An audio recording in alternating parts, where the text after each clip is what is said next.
Hello friends, welcome my सेवा medicine 311। आज हम बात करेंगे एक क्लोबाजेम मेडिसिन क्या है, इसके अंदर क्या क्या कंटेंट है, इसका यूज और डोज और साइड इफेक्ट क्या होता है, ये प्रेगनेंसी या ब्रेस्ट फीडिंग लेडी के लिए ये सही है या नहीं, इसको लेकर ड्राइव कर सकता है या नहीं, इन सारे बातें इन वीडियो के अंदर हम डिस्कस करेंगे। उससे पहले आपसे निवेदन है, आप अगर चैनल पर नया है तो चैनल को सब्सक्राइब करें और बेल आइकन को दबाना ना भूलें। ऑल नोटिफिकेशन को ऑन करें सबसे पहले वीडियो का लेटेस्ट अपडेट पाने के लिए।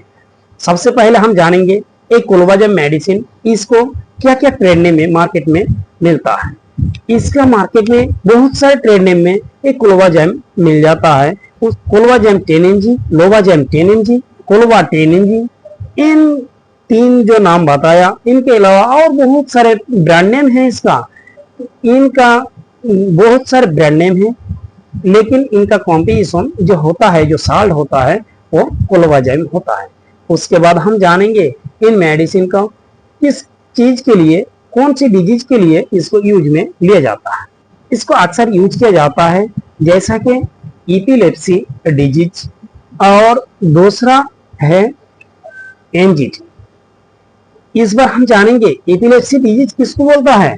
एपिलेप्सी डिजीज जो डिजीज जैसे कि उसका सिम्टम्स ऐसा होता है, जब भी वो डिजीज दिखाई देता है तब वो खींचने जैसा लगता है, जैसा कि हाथ और पैर को इकट्ठा जमा कर देता है और तो थर थर कांपते कांपते वो बेहोश हो जाता है। इस तरह उस डिजीज का सिम्टम्स है। उसके बाद एंजाइटी जो हार्ड टाइम, जो गमगीन रहता है, जो टेंशन में रहता है, उसके लिए इस मेडिसिन को दिया जाता है। इस बार हम जानेंगे इन मेडिसिन के टाइम डॉक्टर ने दूसरे मेडिसिन के साथ मिला के देता है, जैसे कि कोई पेशेंट का नुकसान ना करे। उसके बाद हम जानेंगे इस मेडिसिन का डोज क्या होता है। इन मेडिसिन का डोज जो पेशेंट के ऊपर डिपेंड करके डोज को फिक्स करता है। एडल्ट के लिए जो नॉर्मल डोज होता है, दिन में 1 टेबलेट या बीडी लेने का सलाह देता है। उसके बाद हम जानेंगे ये प्रेगनेंसी या ब्रेस्ट फीडिंग सेफ है या नहीं। ये मेडिसिन प्रेगनेंसी या ब्रेस्ट फीडिंग इन दोनों में बहुत कम नुकसान दिखाई देता है, और उन कम नुकसान के अंदर कुछ भी उसको मालूम हो जाए तो तुरंत इस मेडिसिन को बंद करें और डॉक्टर के साथ कंसल्ट करें। ब्रेस्ट फीडिंग वोमेन अगर इसको लेना चाहता है तो उसको ले सकता है। खूब सामान्य साइड इफेक्ट दिखाई दे सकता है, और उनके अंदर अगर उनको मालूम चल जाए कि ये हमारा नुकसान होता है तो तुरंत मेडिसिन को बंद करें और डॉक्टर के साथ कंसल्ट करें। उसके बाद हम जानेंगे इन मेडिसिन को लेने के बाद वो ड्राइव कर सकता है या नहीं।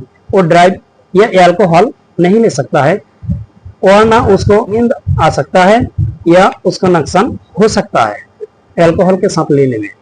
उसके बाद हम जानेंगे इन मेडिसिन को खाने के बाद क्या क्या नुकसान, क्या क्या साइड इफेक्ट दिखाई दे सकता है। इन मेडिसिन को लेने के बाद उसको खांसी हो सकता है या बुखार आ सकता है। उसके बाद उसको लैट्रिन टाइट भी हो सकता है, या गैस एसिडिटी बन सकता है, या वॉमिटिंग हो सकता है। इन सारे कंडीशन के अंदर अगर कुछ भी आपको दिखाई देता है तो तुरंत मेडिसिन को बंद करें, डॉक्टर के साथ कंसल्ट करें, और कोई भी मेडिसिन डॉक्टर के सलाह के बिना यूज ना करें। आते हैं हम दूसरे वीडियो में, फिर मिलेंगे।